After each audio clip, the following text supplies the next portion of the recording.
Hey guys, it's Ben here from Twig Cycles out of Hagerstown, Maryland. And in front of us, we have a brand new Honda Pioneer 520, the brand new 2026 Polaris Ranger 500, and a brand new Kawasaki Mule SX. These are all considered to be your mid-size, aka maybe entry-level, small property maintenance type machines. All starting right around that $10,000 mark, and I thought it might be helpful for some of you that are doing some research on these things to kind of get to know them a little bit. So with no further fancy introduction, let's get right into it. Anyway, hopefully you guys can hear me okay. I lost the mic the other day, so I'm just shooting right from the phone right now. So anyway, we're going to jump right into the Kawasaki Mule. Now this particular machine that you see in front of you is starting out at $99.99. This features Kawasaki's 401cc fuel-injected single-cylinder engine. This thing's putting out about 13.5 horsepower and 21.4 foot-pounds of torque. Moving over to the Polaris Ranger 500, this particular machine is boasting their 567cc fuel-injected liquid-cooled engine, putting out about 28 horsepower. And like I said, it's fuel injected, liquid cooled. This machine is starting out at $99.99, likewise with the Kawasaki Mule right beside it. Moving on down the line, we have the brand new Honda Pioneer 520. This particular machine has been out for about 4 or 5 years now, roughly, give or take. And this unit is boasting Honda's 518cc fuel injected, liquid cooled, single cylinder engine, roughly putting out about 28 horsepower. Approximately. Universally, if you're looking for something around your property, maybe doing some gardening, property maintenance, throwing some grass clippings in the back of the bed, taking out the trash, going to and from the mailbox, throwing some wood in the back, mulching, whatever it may be, all three of these have plenty of power to do so and are very capable of doing so. On your Kawasaki Mule, this is going to be driven by the Kawasaki CVT transmission. So yes, it is belt driven. Likewise with the Polaris, if we go right next door here, we have the Polaris. This is a little bit better to see. I don't have to open anything to get to it. You can see right there, you have your CVT transmission with the Polaris and Kawasaki. And with Honda being a little bit unique, they run a 5-speed semi-automatic transmission. For those of you that have grown up with Hondas in the past, it's very similar to what they've had in the Rangers, the Rubicons, stuff like that. The difference with this being, in this machine, you actually have the option of whether you want it to shift automatically or if you want it to shift using the paddle shifts right up here.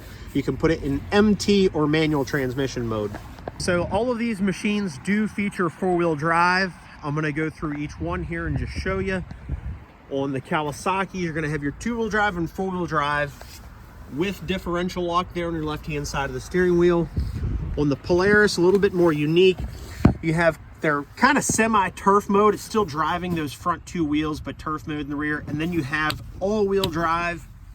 And moving right next door to the Honda Pioneer 520. Open up this door. What you're going to have here is a simple 2-wheel drive and 4-wheel drive on the Honda Pioneer. Now on your Kawasaki Mule, fuel capacities coming in at 4.2. I'm going to save this for last. The Honda Pioneer 520 is coming in at 4.1 gallons. And on the Polaris Ranger 500, according to their spec sheet, this has a 9.5 gallon fuel tank, which would put it in line with the original 500 in addition to their current Ranger 570. Let's talk cargo beds. One thing I've always really liked about the Kawasaki is the fact that you actually get a steel bed. This is an actual true metal bed as opposed to plastic on both the Ranger and the Pioneer over here. So all plastic beds, not a bad thing. Not that I've seen these crack due to weather. I've seen them crack more from abuse, like hard abuse. You know, keep in mind this plastic is meant to take a pretty good beating, so it's not, you know, you can throw bricks and wood and stuff and whatever else in there, they're going to take a beating. But I've always just liked the fact that the Kawasaki actually gives you a true metal bed. But you have a 400-pound bed capacity an 1,100 pound towing capacity, and you might notice something is missing on the Mule SX. So if you want to throw a hitch on the back of the Mule SX, you have to get that as an accessory. As I recall, this is just from memory, I think it's around 189, 190, something like that. That was at least the last time I saw or checked anyway. So, but if you have the hitch on the back of here, 1,100 pound towing capacity. On the Ranger, then, let me back up here, see if you can see that. On the Ranger, you do actually have a 2-inch receiver on the back with the plastic bed. 500 pound bed capacity on the Ranger 500, and a 1,500 pound towing capacity utilizing that 2-inch receiver on the Polaris. So 1,500 pound towing on the Ranger 500. Moving over to the Honda Pioneer 520, you have a 450 pound bed capacity on this guy here, and a 1,000 pound towing capacity. You got a smaller receiver hitch on the back of that, but still capable.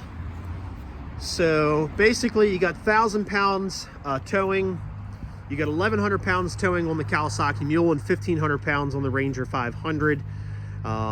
Bed capacity, the Ranger coming in hot there with the 500 pound bed capacity, 400 and yeah, right around 400 pounds on both the Pioneer and the Mule. Kawasaki Mule is coming in at a narrow 52.6 inches wide. So those of you that are maybe looking to put something in the back of your truck bed, haven't attempted it with the Ranger just yet, but you can put a Kawasaki Mule in the back of a truck bed depending on the size of your bed, width and length, that is. So 52.6 inches wide.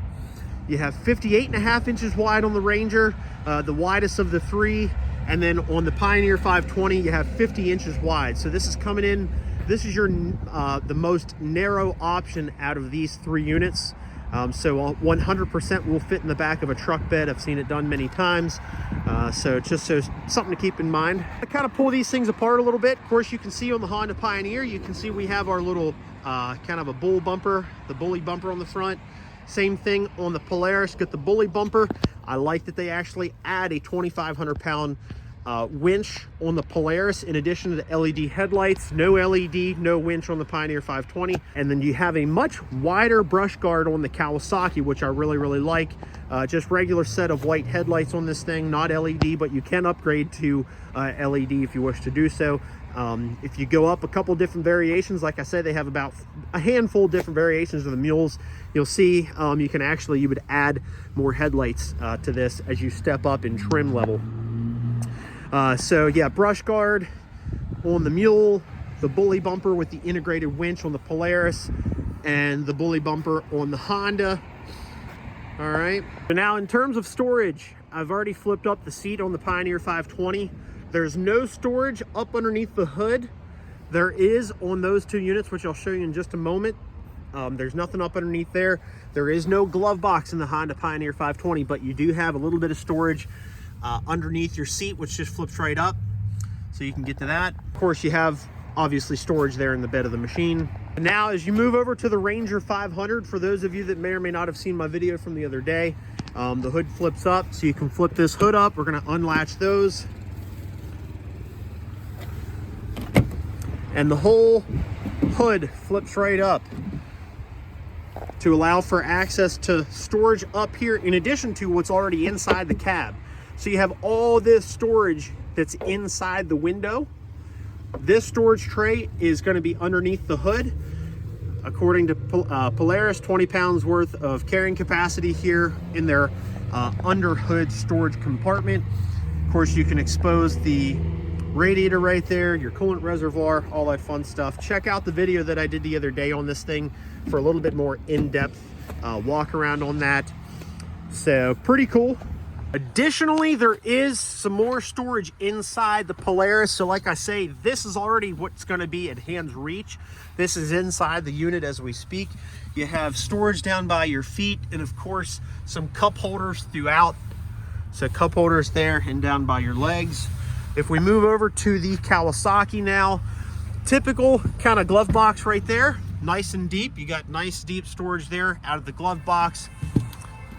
You have a cup holder on the right-hand side and a cup holder on the left. And of course, everybody's favorite feature on the Mule is if you flip this up, you have all that storage underneath the hood of the Kawasaki Mule.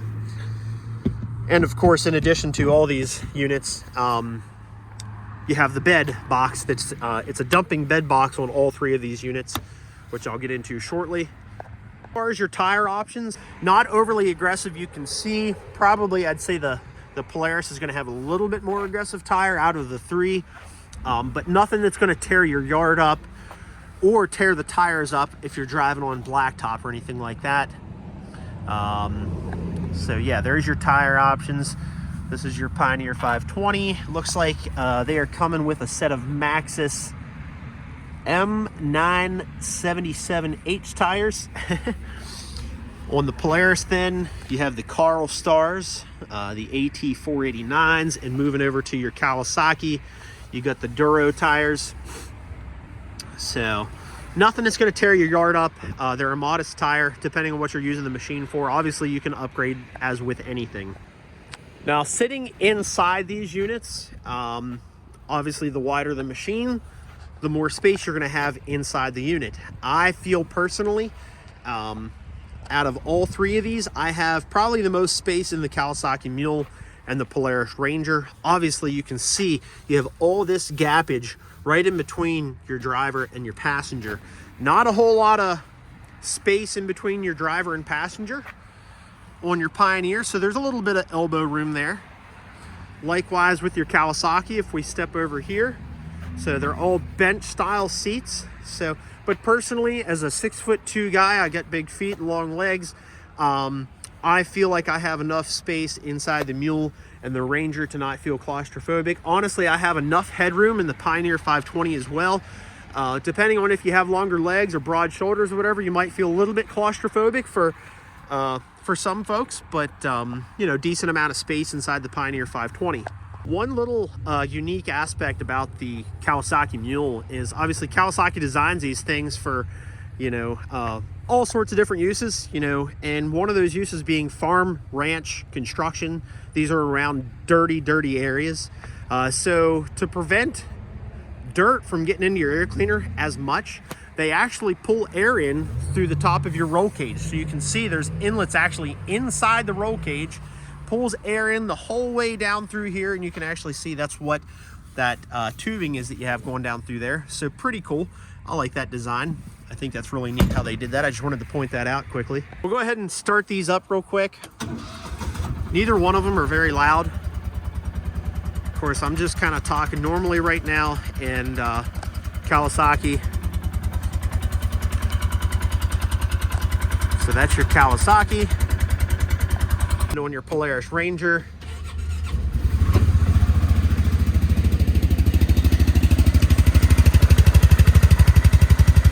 not an overly loud machine at all. There again, I'm just kind of talking normally right now, although I'm outside. And of course on the Honda.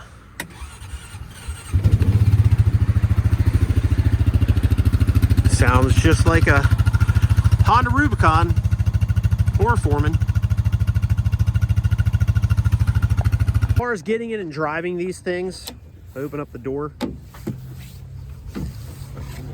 So with the Honda, you'll notice there's no park, reverse, neutral, high, low, anything of that nature. The way we would do this is I would turn the key on, turn the unit on, and when I'm ready to go and put it in gear, I hit the paddle shift. This is how I put it in gear. Now, if I have an automatic mode, you'll see this actually switches over to drive. That means the machine is in drive, it's ready to go. It's gonna shift automatically, just like it would your vehicle. And if I wanna go down in the neutral, I hit the minus button, go down in the neutral, and I need two hands to do this, but there is a reverse mechanism down underneath the dash. So you would pull that as you're hitting the downshift button. That is how you get into reverse then. You have a parking brake then on the Honda. So parking brake, there is no park position like there is on the Polaris. The Polaris, I would start this machine up, and then you'll see you have park, reverse, neutral, low, and high. High being all the way up. Low is one gear back, and you can see the machine tells us what gear we're in. There's neutral, reverse, and park. Very simple. And then if we hop in the Kawasaki here, There again, I would start the machine up, and no park position on the gear shift. We have a parking brake, but no park position, not a bad thing. You can park it in any gear. We have neutral, high, low, and reverse. And like I say, you have your 2-wheel drive, 4-wheel drive actuator. It's just spring loaded right there. And with your diff lock on the left-hand side. So that's how you put them all in gear. As far as your dash and everything goes on your Kawasaki, very simple. It's gonna let you know if you're in park. You have your other indicators there. Fuel gauge, hour meter, headlight buttons right there with various accessory slots. On your Polaris, up on your display, you have a lot of information. Like I say, check out my video that I did on the Polaris Ranger 500 the other day, last week actually, for a little bit more in-depth review of this thing. But it's going to give you your fuel gauge, hours, miles, speed, tachometer, your gear indicator, 2-wheel drive, 4-wheel drive indicator, your time, all that fun stuff. And headlights are on all the time on this machine, so as long as the key's on, headlights are on. Moving over to your Honda Pioneer 520. Very simple. You do actually have a headlight on or off. There's no high or low beam. And then, like I say, your gear indicator, fuel gauge with your speed, and it's going to give you, if you hit the button and cycle through it, you got your hour meter and your mileage. Truly, if you ask me, either one of these are great machines. You can't make a mistake either way. But the reason I do this video is that so you can discern which machine is going to fit your needs individually, because everyone's individual needs are different from the rest. So I do like, for the fact that, you know, this thing is selling for $99.99. You get the roof right out of the gate, LED headlights, the bully bumper with the integrated 2,500-pound winch. You don't get that right out of the gate with the Kawasaki. Of course, you can upgrade if you want to get their limited edition or special edition Mule SXs. You get an upgraded wheel package, light package, and roof. And with the Honda Pioneer 520, you pretty much see it as they come. You either get it in red or you get it in green. Occasionally they'll do some other, you know, throw some other color options in, but there is no other like special edition or other trim level of the Pioneer 520. Hopefully this video is helpful to everyone watching. If there's something that maybe I didn't catch or mention in this video, please mention that in the comments section below, and I'll be sure to get to it as soon as possible. And I just want to thank you guys for bearing with me with the noise and everything, and thank you guys for watching.